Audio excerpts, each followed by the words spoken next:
hope so you all must be fine. So today I am in front of you with another chapter, that is the source document of accountancy. आज मैं आपको source document of accountancy के बारे में बताने वाली हूँ. ये सोर्स डॉक्यूमेंट जो है ये बहुत यूजफुल डॉक्यूमेंट होता है. इसी डॉक्यूमेंट्स के थ्रू, इसके कई टाइप्स होते हैं जो मैं अपने वीडियो में अभी आपको एक्सप्लेन करूँगी. इसी डॉक्यूमेंट के थ्रू हम जो भी ट्रांजेक्शन्स हैं वो रिकॉर्ड करते हैं. ये एक प्रूफ की तरह होता है. तो let's start with the meaning of source document. So first I will start with the meaning of source document. Source document का मीनिंग पहले मैं एक्सप्लेन करती हूँ. तो first record about the detail of business transaction. ये जो source document होता है ये सबसे पहला रिकॉर्ड होता है किसी भी बिजनेस ट्रांजेक्शन्स की डिटेल के बारे में. जब भी कोई ट्रांजेक्शन होता है तो उसके लिए एक प्रूफ होता है और उसका एक फर्स्ट रिकॉर्ड होता है, जिसके बाद ही हम अपने जर्नल बुक में उसकी एंट्री करते हैं with the help of that record. तो यही वो फर्स्ट रिकॉर्ड है, वो जो सोर्स डॉक्यूमेंट, इसीलिए इसका नाम सोर्स डॉक्यूमेंट रखा गया है, जिससे कि हम अपने बिजनेस ट्रांजैक्शंस की सारी डिटेल्स उस रिकॉर्ड से लेकर फिर अपने बुक्स में रिकॉर्ड करते हैं, मेंटेन करते हैं. अब ये सोर्स डॉक्यूमेंट जो होता है इसमें क्या क्या डिटेल होती है, तो ये कंटेन करता है the date of transaction, amount, parties involve, यानी कि इस ट्रांजैक्शन में कौन सी पार्टी इन्वॉल्व है उसकी डिटेल, और साथ में nature of the transaction, transaction का जो भी नेचर है वो. ये हो गया मीनिंग के बारे में. अब मैं बात करूं तो ये जो सोर्स डॉक्यूमेंट है it is a written proof of correctness of the recorded transaction. ये एक तरह का रिटन प्रूफ होता है कोई भी ट्रांजैक्शन जो हम रिकॉर्ड करते हैं उसकी करेक्टनेस का, यानी कि हम अपने बुक्स में जो भी ट्रांजैक्शंस के बारे में रिकॉर्ड मेंटेन करते हैं उसका एक प्रूफ होना ज़रूरी होता है. और ये डॉक्यूमेंट जो है ये एक रिटन प्रूफ होता है क्योंकि ये सोर्स डॉक्यूमेंट रिटन फॉर्म में होता है. सेकेंड, अगर मैं इसके फीचर की बात करूँ तो it's required for audit and tax assessment. हमें अपने जर्नल बुक्स की या ईयर एंड पे जब भी हम ऑडिट करते हैं या टैक्स असेसमेंट होता है उसके लिए इन डॉक्यूमेंट्स का होना ज़रूरी होता है, उस समय इसकी रिक्वायरमेंट होती है.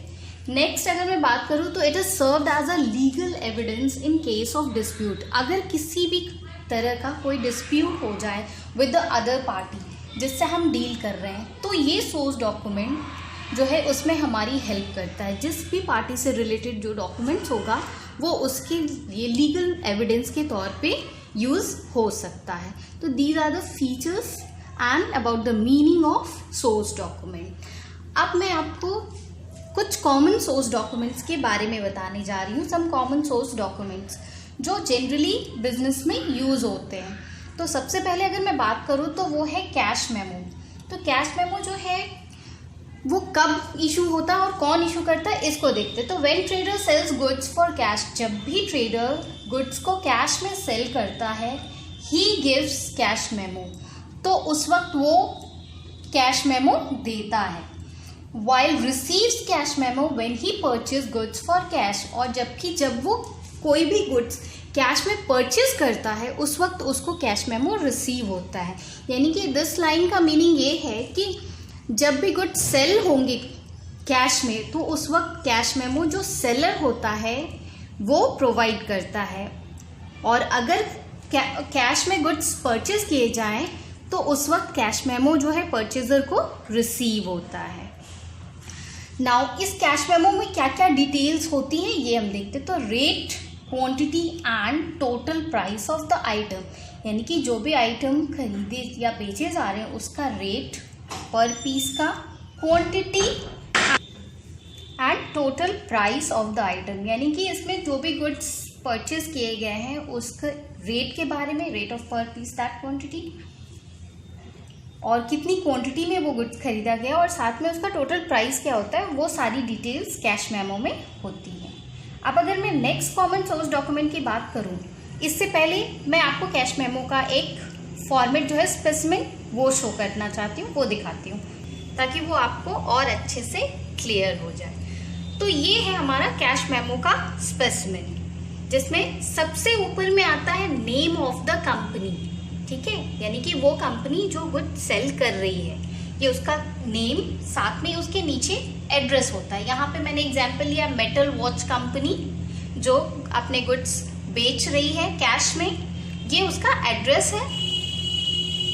नेक्स्ट आप नीचे वाली लाइन में मैं आऊँ तो यहाँ पे सबसे ऊपर में एक लिखा है नंबर, यानी कि ये होता है जो हमारा कैश मेमो का नंबर होता है वो। उसके नीचे हम आए तो 2 में हम लिखेंगे पार्टी का नेम जो परचेजर है यहाँ पे। इसके जस्ट इस साइड अगर मैं आऊँ तो यहाँ पे डेट है, जिस डेट को ये डीलिंग हुई है वो डेट यहाँ मेंशन होता है। अब अगर मैं इस कैश मेमो की बात करूँ तो यहाँ पे 3-4 कॉलम है। पहला कॉलम है क्वांटिटी का, दूसरा डिस्क्रिप्शन और थर्ड कॉलम है rate and then last one है हमारा अमाउंट का कॉलम। तो यहाँ पे जो सेलिंग की मैंने ली है, यहाँ पे क्वांटिटी में 3 pieces of Titan रेगेलिया D06 watches, ये 3 पीसेस इस क्वालिटी के खरीदे गए हैं, जिसका पर पीस का रेट है 2300 और तो हमारा 3 पीस का टोटल अमाउंट हो जाएगा 6900।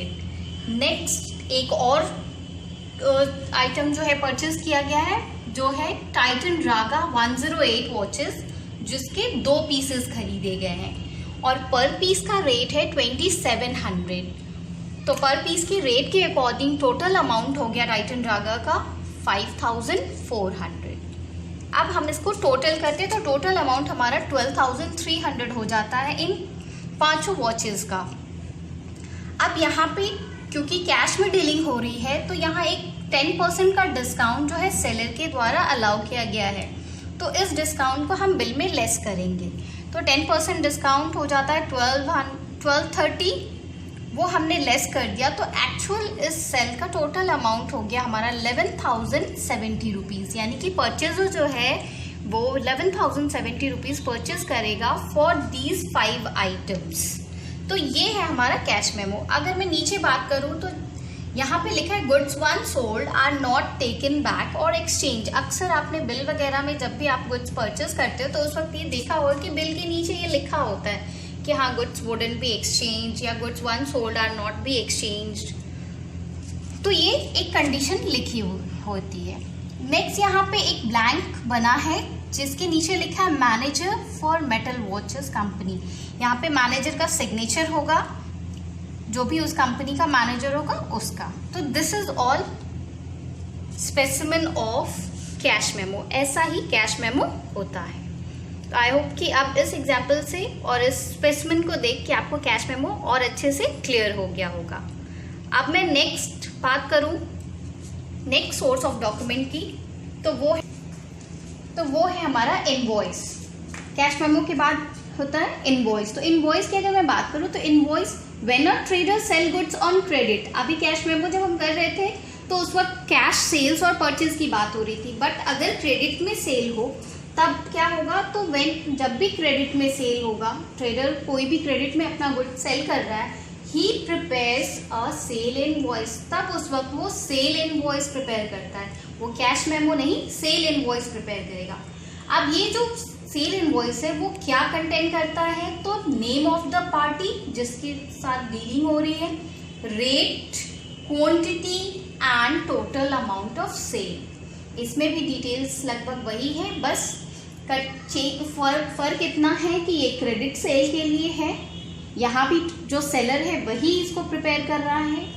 अब इसकी 2 कॉपीज प्रिपेयर होती है, एक होता है ओरिजिनल कॉपी और दूसरा डुप्लीकेट कॉपी। तो ओरिजिनल कॉपी जो है वो सेलर को दे दिया जाता है और डुप्लीकेट कॉपी जो है वो अपने पास रखी जाती है ताकि हम बुक्स में अपने रिकॉर्ड को भी मेंटेन रख सकें।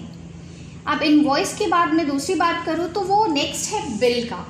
तो बिल जो है when a trader purchase goods, यानी कि ट्रेडर जब यहाँ परचेज कर रहा है गुड्स, तब वो भी क्रेडिट में, तब देन ही रिसीव्स क्रेडिट बिल, तब उसको क्रेडिट बिल जो है वो रिसीव होता है।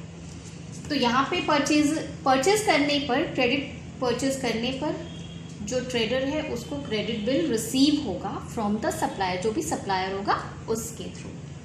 तो इनवॉइस और बिल लगभग एक ही होता है। इसका भी मैं आपको स्पेसिमेन दिखाती हूँ ताकि वो आपको अच्छे से क्लियर हो जाए। तो ये इनवॉइस और बिल जो है वो बिल्कुल सेम होता है, बस डिफरेंस इतना है कि इनवॉइस जो है वो सेलर क्रेडिट सेल करने पे इशू करता है, प्रिपेयर करता है, और बिल जो है वो जब भी ट्रेडर क्रेडिट में परचेज करता है तब वो रिसीव करता है। तो अब मैं आपको एग्जांपल दिखा रही हूँ। यहाँ पे मैंने सिंह इलेक्ट्रॉनिक्स कंपनी का लिया है, जहाँ नेम ऑफ द कंपनी लिखा है, नीचे उसका एड्रेस लिखा है। अब फिर यहाँ पे नंबर, यानी कि ये हो जाएगा इनवॉइस नंबर, उसके नीचे नेम ऑफ द कस्टमर है, यानी कि जो कस्टमर परचेजर है इसका, उसके बारे में यहाँ पे उस कंपनी का नेम लिखा हुआ है। टर्म्स, यहाँ एक टर्म्स गिवन है कि 5% cash discount if payment is made with in 30 days. अगर पेमेंट 30 डेज में, क्योंकि ये क्रेडिट सेल्स की बात हो रही है, तो अगर पेमेंट 30 डेज में होती है तो यहाँ पे 5% कैश डिस्काउंट मिलेगा। ये कंडीशन यहाँ पे लिखी हुई है। अगर इस साइड हम आए तो यहाँ पे डेट मेंशन है। यहाँ भी हमारे पास 4 कॉलम्स होते हैं। पहला कॉलम क्वांटिटी का, फिर description and then rate and finally amount का कॉलम होता है। तो अब मैं बात करूं यहाँ पे 2 pieces of IFB senator 6 kg washing machine. ये एक डिस्क्रिप्शन, एक तरह का वॉशिंग मशीन है जिसके 2 पीसेस खरीदे गए हैं और उसका पर पीस का रेट 23,300 है। तो अगर 2 पीस खरीदे तो टोटल अमाउंट हो गया 46,600। नेक्स्ट अगर मैं बात करूँ तो यहाँ 1 piece of IFB executive plus 5 kg washing machine, यानी कि दूसरी जो चीज़ खरीदी गई है वो 1 पीस खरीदी गई है 5 kg वाले वॉशिंग मशीन की, जिसका रेट है 19,500। और क्योंकि ये 1 पीस है तो यहाँ अमाउंट में भी 19,100। नेक्स्ट थर्ड जो है वो 2 pieces of 2 IFB senorita 4 kg washing machine. ये जो वॉशिंग मशीन है इसके 2 पीसेस खरीदे गए जिसका 14,500 है। तो क्योंकि ये 2 पीसेस है तो इसलिए इसकी टोटल अमाउंट हो गया 29,000। अब हमने ये जो 3 आइटम्स खरीदे हैं जिसका टोटल क्वांटिटी 5 पीसेस है, तो उसका टोटल अगर हम करें तो 95,100 होता है। अब 95,100 में अब हम यहाँ पे GST चार्ज करेंगे। तो GST यहाँ पे CGST 9% एंड SGST 9%, दोनों हमारा मिला के हो जाता है 17,118। उसके बाद GST ऐड करने के बाद टोटल अमाउंट होता है 1,12,218 का। ये तो हो गया टोटल अमाउंट, ये सारे गुड्स जो खरीदे गए प्लस इसमें GST जो चार्ज की गई। इसके अलावा डिलीवरी चार्ज जो कंपनी है वो एक्स्ट्रा में अलग से ले रही है, जिसका अमाउंट है 400 रुपीज़।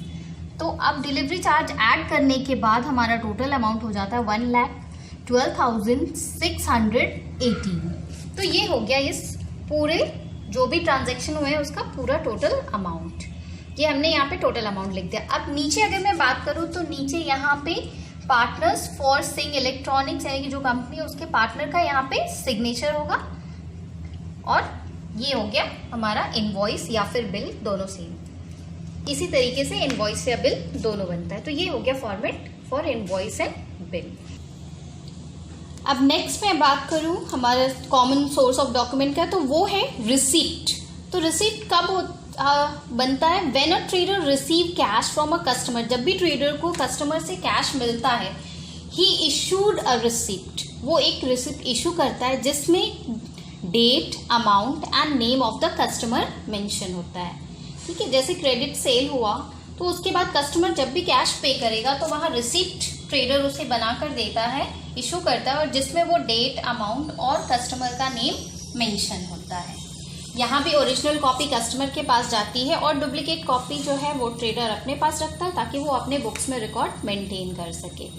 नेक्स्ट हम बात करें तो वो है डेबिट नोट की। तो when goods return to a supplier, जब भी गुड्स रिटर्न होते हैं सप्लायर को, डेबिट नोट इज प्रिपेयर्ड, उस वक्त डेबिट नोट बनता है and send to the supplier with return goods. और ये जो डेबिट नोट बनाया गया है ये सप्लायर को वापस किया जाता है उन गुड्स के साथ में। जो भी गुड्स हम रिटर्न कर रहे हैं उसके साथ ही ये डेबिट नोट सप्लायर को भेजा जाता है। इसमें इंडिकेट होता है कि सप्लायर का अकाउंट जो है उसको डेबिट कर दिया गया है।